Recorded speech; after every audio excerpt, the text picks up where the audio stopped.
Hello, everyone. Charles Watts here. Welcome back to Inside Arsenal. It is Friday. I hope wherever you're watching or listening to this show around the world, you're having a very good end to your week, or you're having a very, very good start to your weekend. It's a weekend, of course, that sees Arsenal return to action in the Premier League, looking to back up that fantastic win against Liverpool last time out. They travelled to West Ham on Sunday afternoon.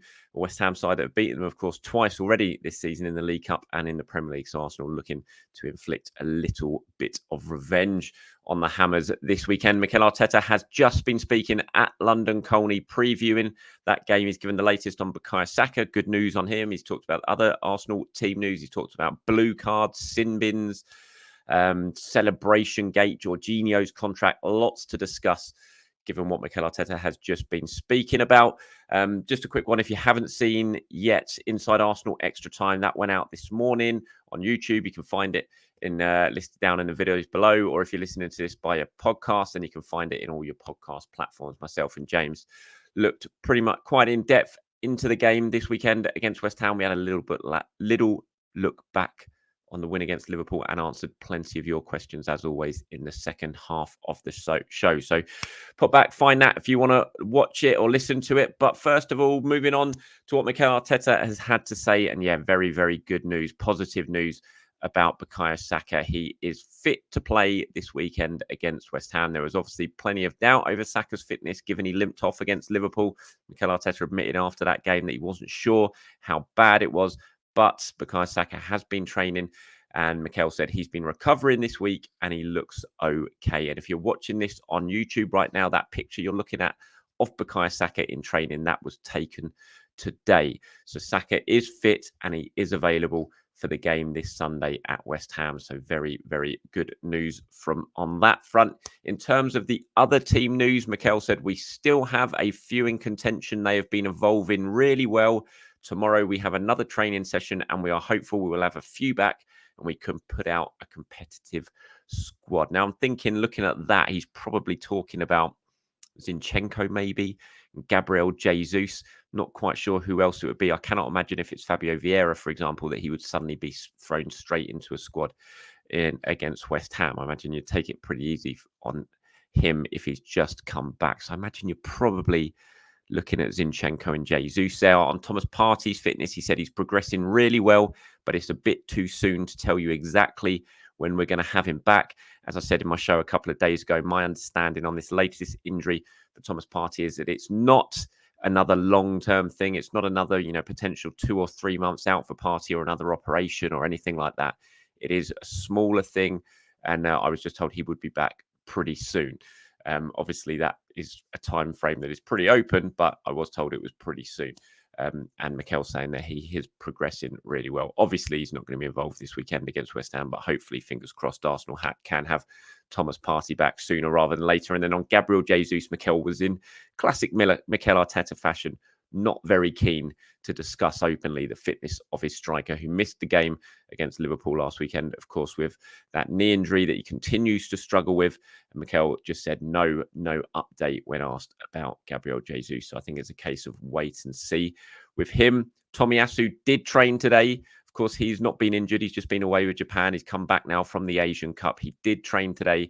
And so I expect him to be involved this weekend. I don't know if he's going to start. I think he probably will if Zinchenko isn't fit. But he will certainly be involved in the squad, which is good news for Arsenal. Even with Jaco Kivior obviously available at the moment. And he did play very, very well when he came on. So when I say Tomiyasu probably will start, I suppose you have to take Kivior into account, given I thought he had a very good 45 minutes showing against Liverpool. But personally, from my point of view, if Tomiyasu's fit and Zinchenko's not, then even with Kivior's impressive performance against Liverpool, I'd be playing Tomiyasu at left back against Mohamed Kudus at the weekend. Just quickly before I move on from team news, David Moyes has also been given his press conference today ahead of the game against West Ham, and he admitted that Lucas Paqueta, however you want to pronounce it, is out still. He's been suffering, I think, with a hamstring issue, hasn't he? Paqueta, he's out, and Moyes saying he's not going to be back available, and Antonio as well, he is still out. He is back training now, Antonio, but he's not ready to play, according to David Moyes. So West Ham missing a couple of players as well, and I think it's a big boost for Arsenal. Paqueta is a very, very good player, so have to admit I'm going to be very happy to see a West Ham team sheet without his name listed on it. Elsewhere in the press conference, there was lots of talk about Celebration Gate, as you can imagine. Mikel saying, whether this is true or not, we'll have to take Mikel's word for it. But he said he didn't even know about all the controversy about Arsenal's celebration until the Arsenal comms team, the communications team, basically told him ahead of the press conference when they were briefing him of what they imagine would probably be asked in the press conference. They spoke about the celebrations and Mikel said he didn't know about it. Sky Sports were asking him the questions on this one. So they asked him, were you surprised by the fuss over the celebrations against Liverpool? And he said, no, because they told me today. And when they say they, I mean the communications team. So I didn't know anything about it, but I love it because I've seen managers at the Emirates on their knees inside the pitch. I've seen very big managers walking out onto the pitch. I've seen managers going across the touchline. I've seen that all in the Premier League. Personally, I love it. Because it brings passion and emotion to the game, but it's done in a natural way, in a unique way. I think it's great, but that's my opinion. And a lot of people might have something very different to mine. By that, you mean something of an opinion very different to his. He was then asked specifically about Odegaard, celebrating with Stuart McFarlane, the Arsenal club photographer, when Odegaard was sort of caught on camera taking photos of Stuart on the pitch in front of the North Bank. And he said, look, that is something that happened because there is a relationship there. They do it every day here at the training ground, but people are entitled to have their opinions when you do something publicly. There are going to be lots of opinions, some of them positive, some of them not so positive. I thought they were good comments from Mikel Arteta. I mean, I like the way he quite rightly pointed out the fact that opposition managers do this all the time at the Emirates when they have a big win.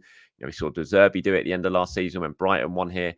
Klopp in the FA Cup just a couple of weeks ago was out on the pitch at full time, going over to see away fans, doing the big fist pumps and all that sort of stuff. There's lots of celebrations. I remember Tottenham at the beginning of this season when they got that 2-2 draw, they were celebrating madly in front of the away fans at the Emirates. It happens all the time. It's just, as I said, complete and utter rubbish. And I thought Arteta's comments on it all were pretty good today. There are other comments from Arteta on that subject. You can find the full transcript from the press conference, of course, on Arsenal.com if you want to go and read everything that Mikel has had to say on that.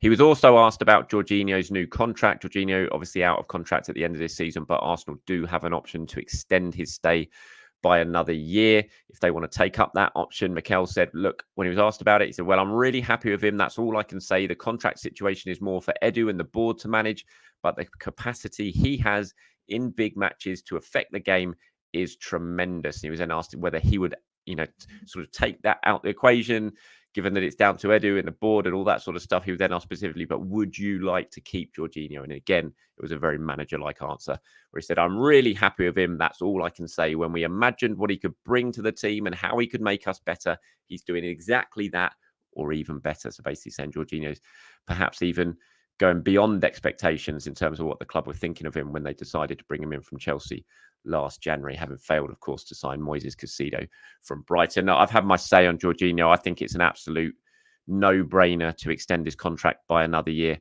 He clearly has loads still to offer at the top level. We're seeing that this season. We saw it last weekend against a top team like Liverpool.